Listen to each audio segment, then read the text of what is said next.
میں ان شواہد کی بنا پر یہ یقین رکھتا ہوں پورا ترکش بیلٹ سلسلہ مجددیہ نقشبندیہ کے ساتھ یہ پورا سلسلہ افغانستان سے چلیے ترکستان سے چل کر ترکی تک پورا یہ جو نان عرب ورلڈ ہے نان عرب مسلم ورلڈ وہ سلسلہ مجددیہ حضرت احمد سرہندی رحمت اللہ علیہ گردن نہ جھکی جس کے جہانگیر کے آگے جس کے نفس گرم سے ہے گرمی احرار یہ انہی کا سلسلہ ہے جو پورے ٹرکش بیلٹ میں آپ کو نظر آئے گا. پھر شاہ ولی اللہ جیسا مفکر. بہرحال یہ تمام شواہد ہیں اور میرے لیے تو سب سے بڑے شواہد جو ہے اب وہ احادیث دیکھیے جو حضور نے بیان فرمائی. جب یہ مارکا گرم ہوگا ایک حدیث ہے حضور فرماتے ہیں ابن ماجہ کی روایت ہے حضرت عبداللہ ابن حارث رضی اللہ تعالی عنہ سے یخرج ناس من المشرق یؤتون للمہدی یعنی سلطان ہی. جب اس عالم عرب میں دیکھیے ایک بات میں عرض کر چکا ہوں بڑی تلخ بات ہے عالم عرب ہمارا بہتر حصہ ہے افضل حصہ ہے ان کو اللہ نے فضیلت ہم سے بہت زیادہ دی ہے. سب سے بڑی فضیلت کہ محمد خود صلی اللہ علیہ وسلم عرب تھے یہ رتبہ بلند ملا جس کو مل گیا. پھر مستقل فضیلت اللہ کا کلام ان کی زبان میں موجود ہے مادری زبان. لہذا اگر انہوں نے کوتاہی کی انہوں نے پیٹھ دکھائی بہت بڑے مجرم ہیں اس میں کوئی شک نہیں. اور یہی وجہ ہے یہ سارے ملاحب وہی ہونے ہیں. ایسی ایسی بھاری جنگیں حضور فرماتے ہیں اتنے لوگ ہلاک ہوں گے کہ پرندہ اڑتا چلا جائے گا اترنے کی جگہ نہیں ملے گی لاشیں ہی لاشیں ہوں گی. یہ شکل ہونے والی ہے. اور میں تو چونکہ ایک مضمون اور کتابچے کی شکل میں بھی شائع ہو چکا ہے اس میں کہ حضور کی اس حدیث کے حوالے سے میری امت پر بھی وہ سب کچھ وارد ہوگا جو سابقہ امت پر ہوا اسی کے حوالے سے عرض کر چکا ہوں. اگر اس صدی میں ہولوکاسٹ میں 60 لاکھ یہودی مارا گیا ہے کوئی اسی کا دوبارہ چربا جو ہے امت مسلمہ پر بھی آنے والا ہے. لیکن اس کے بعد پھر ان کے لیے فوجیں جائیں گی مشرق سے. وہاں جو امام ہوں گے جو بھی ان کو لیڈ کر رہے ہوں گے حضرت مہدی. یہ تصور ذہن میں رکھیے ہمارے مابین اور عیسائیوں کے مابین حضرت مسیح کی ذات مشترک اگرچہ ان کا یہ عقیدہ ہے کہ وہ سولی دیے گئے فوت ہو گئے معاذ اللہ ثم معاذ اللہ پھر زندہ ہو کر آسمان پر گئے پھر آئیں گے. ہم کہتے ہیں نہیں وہ سولی دیے ہی نہیں گئے وہ زندہ آسمان پر اٹھائے گئے واپس آئیں گے. گویا کہ بہت حد تک اشتراک ہے لیکن ایک اختلاف بھی ہے. اسی طرح حضرت مہدی کے بارے میں شیعہ اور سنی تصورات میں اتفاق بھی ہے اختلاف بھی ہے. یقیناً امت مسلمہ امت عرب مجھے تو اقبال کا وہ شعر یاد آتا ہے خون اسرائیل آ جاتا ہے آخر جوش میں توڑ دیتا ہے کوئی موسیٰ طلسم سامری. تو کیا خون اسماعیل جوش میں نہیں آئے گا؟ حضرت اسماعیل کی نسل میں حضور اور حضور کی صاحبزادی حضرت فاطمہ رضی اللہ تعالی عنہا. حضور نے فرمایا میری اس بیٹی کی نسل میں اللہ تعالیٰ ایک شخص کو اٹھائے گا جو اس وقت مسلمانوں کی قیادت کرے گا. یہ چیز ہمارے اور اہل تشیع کے مابین مشترک. فرق یہ ہے وہ سمجھتے ہیں کہ ان کے 12ویں امام کہ جو آج سے 1200 برس قبل روپوش ہو گئے تھے وہ ظاہر ہوں گے.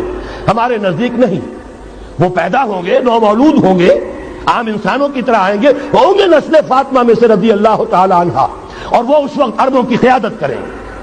خون اسماعیل آ جائے گا آخر جوش میں اور کوئی حضرت مہدی وہ آئیں گے اور اٹھیں گے اور قیادت کریں گے دجال سے مقابلہ کریں گے اور اس ملاحم کے اندر قیادت فرمائیں گے. لیکن ان کی مدد کے لیے مشرق سے فوجیں آئیں گی.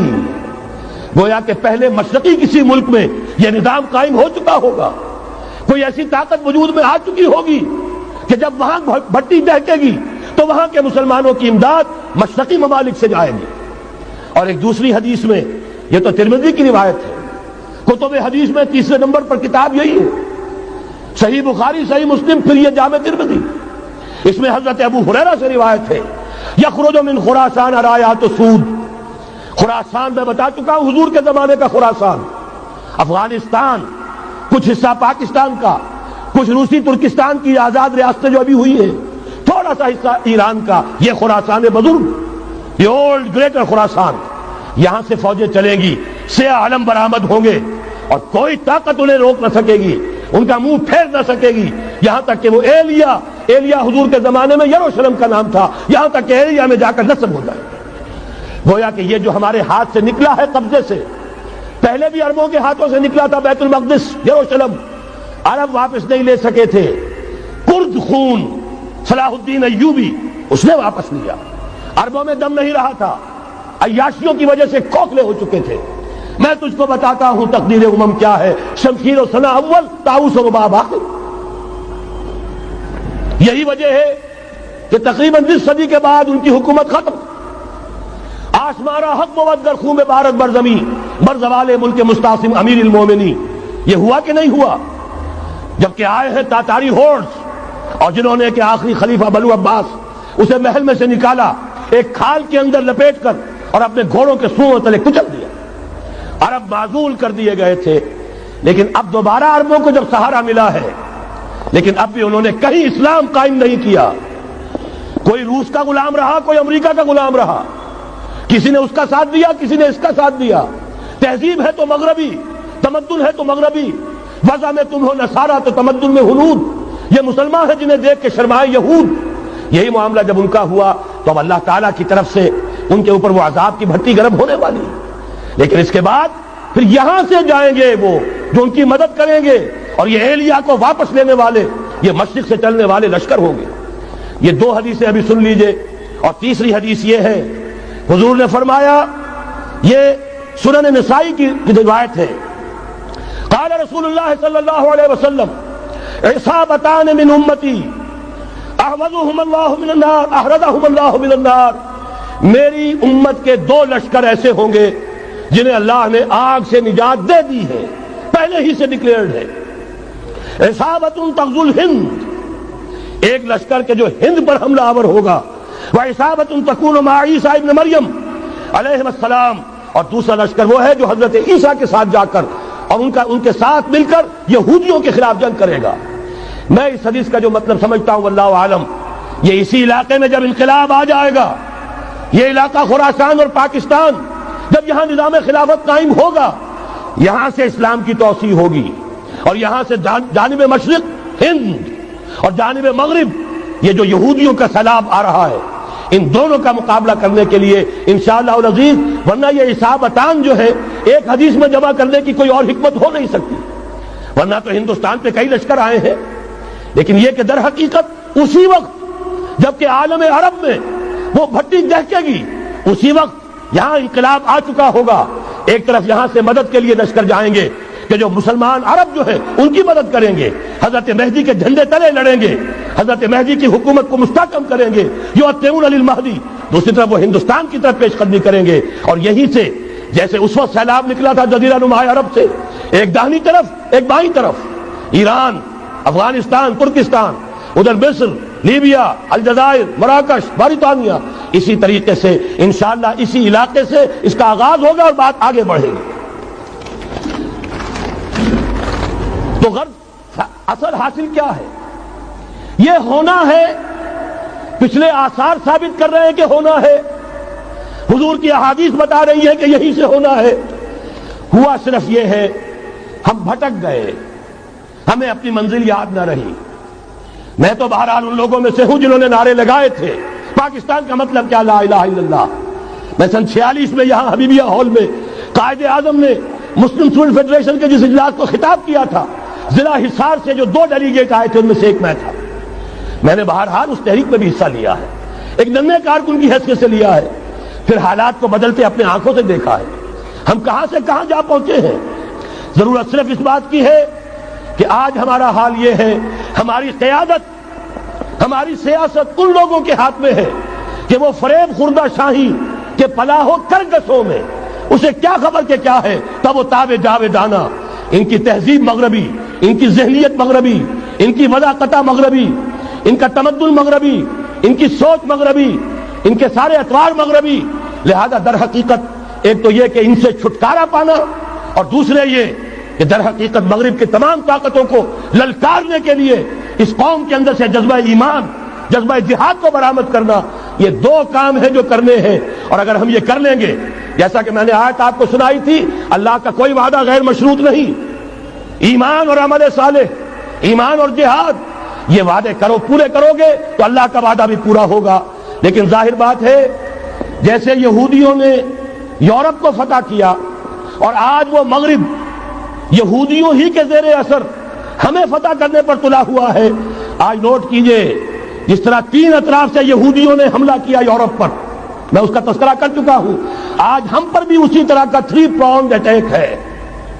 نمبر 1، ایٹمی دانت نہ نکلنے پائیں اس قوم کے، رول بیک کرانے کے لیے خاموش ڈپلومیسی، اس کے ہتھ کنڈے، کہیں ان میں طاقت نہ ہو جائے، کہیں یہ چیلنج کرنے کی پوزیشن میں نہ آ جائیں، اپنے پاس ایٹمک ہتھیاروں کے انبار ہوں، لیکن کسی مسلمان ملک کے پاس آ گیا تو وہ اسلامک بام بن جائے گا۔